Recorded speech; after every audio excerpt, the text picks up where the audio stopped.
ये बात है 1980 की, जब महाराष्ट्र के जलगांव डिस्ट्रिक्ट के अमलनेर गांव में रहने वाले मोहम्मद अनवर के पिता की अचानक से मौत हो गई।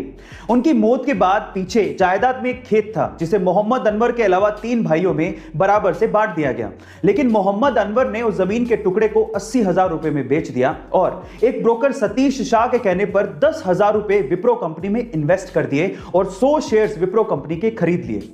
1980 में किया गया यह इन्वेस्टमेंट आज 40 साल बाद 1500 करोड़ रुपए में बदल चुका है, जिसमें से 200 करोड़ रुपए तो सिर्फ डिविडेंड के तौर पे मोहम्मद अनवर को मिले हैं। गाइस, ये है पावर इन्वेस्टमेंट की। तो आप किस चीज का इंतजार कर रहे हैं? इन्वेस्टमेंट करिए, डीमेट अकाउंट खुलवाइए, लिंक डिस्क्रिप्शन बॉक्स में ही गिवन है।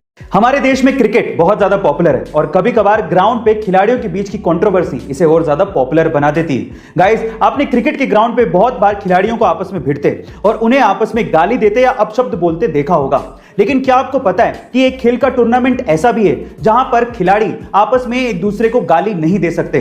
अगर कोई खिलाड़ी गाली देते पकड़ा गया तो उस पर 14 लाख रुपए तक का जुर्माना हो सकता है। गाइस, उस खेल के टूर्नामेंट का नाम है विंबलडन टेनिस टूर्नामेंट। अब मजे की बात यह है कि विंबलडन को खेलने के लिए अलग अलग देशों से अलग अलग भाषाओं के खिलाड़ी आते हैं। इसी वजह से विंबलडन के अंपायर को अलग अलग भाषाओं में गालियां सीखनी पड़ती हैं, जिससे वो किसी भी खिलाड़ी को गाली देते पकड़ सके और उस पर जुर्माना लगा सके। गाइस, क्या इसके पहले तक इंटरेस्टिंग फैक्ट आपको पता था? और अगर नहीं पता था तो कमेंट सेक्शन में जरूर लिखिएगा। और यूके का बर्गर किंग अपने कस्टमर्स को अपने कॉम्पिटिटर मैकडी के यहां ऑर्डर करने के लिए बोल रहा है, और सिर्फ मैकडी नहीं, पिज्जा हट, डोमिनोज और जितने भी छोटे बड़े रेस्टोरेंट्स हैं उन पे अपने ग्राहकों को ऑर्डर करने के लिए रिक्वेस्ट कर रहा है। पर सवाल यह उठता है कि बर्गर किंग, जो कि खुद एक बहुत बड़ी फास्ट फूड की चेन है, वो ऐसा क्यों कर रहा है? देखिए, बर्गर किंग का इस पे कहना है कि उसने भी कभी नहीं सोचा था कि लाइफ में ऐसा कुछ वो लोग कहेंगे, लेकिन करंट सिचुएशन को देखते हुए इन रेस्टोरेंट्स पे जो एम्प्लॉइज काम करते हैं और उनकी फैमिलीज, उनको कस्टमर्स की जरूरत है ताकि वो सरवाइव कर सके, इसीलिए वो ऐसा कर रहे हैं। क्या बात है! कंपटीशन बाद में, इंसानियत पहले।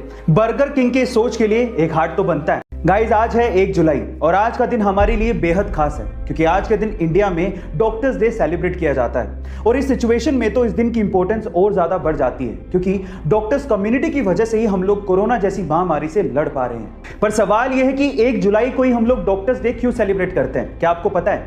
चलिए मैं आपको बताता हूं। क्योंकि 1 जुलाई 1882 को फेमस फिजिशियन, फ्रीडम फाइटर और वेस्ट बंगाल के फॉर्मर चीफ मिनिस्टर डॉक्टर बिधान चंद्र रॉय का जन्म हुआ था और 1 जुलाई 1962 को ही उनकी मृत्यु हुई थी। इसी वजह से 1 जुलाई को हम लोग डॉक्टर्स डे सेलिब्रेट करते हैं। डॉक्टर बीसी रॉय की इंडिया में बहुत सारे hospitals, medical council of India and Indian medical association बनाने में मुख्य भूमिका रही थी और उनके इन्हीं कार्यों की वजह से 1961 में उन्हें भारत का सर्वोच्च सम्मान भारत रत्न दिया गया था। गाइस, 1 जुलाई का यह दिन हर मायने में हमारे लिए बहुत खास है, तो आज A2 फैमिली की तरफ से सारे डॉक्टर्स को सल्यूट है।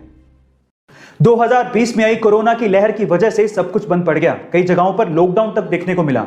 लोगों के एक साथ इकट्ठा होने पर पाबंदी तक लगा दी गई और इसका असर खेलों पर भी देखने को मिला। लेकिन जब हमारे डॉक्टर्स और रिसर्चर्स ने मिलकर कोरोना से लड़ने के लिए वैक्सीन बनाई, तब कहीं जाके कई देशों में जिंदगियां पटरी पर लौटने लगी। कोरोना की वैक्सीन बनाने वाले इन डॉक्टर्स और रिसर्चर्स के सम्मान की एक झलक तब देखने को मिली जब विंबलडन का मैच देखने आए हजारों दर्शक कोविशील्ड बनाने वाले रिसर्चर्स और डॉक्टर्स के सम्मान में खड़े होकर तालियां बजाने लगे। देखिए ये क्लिप।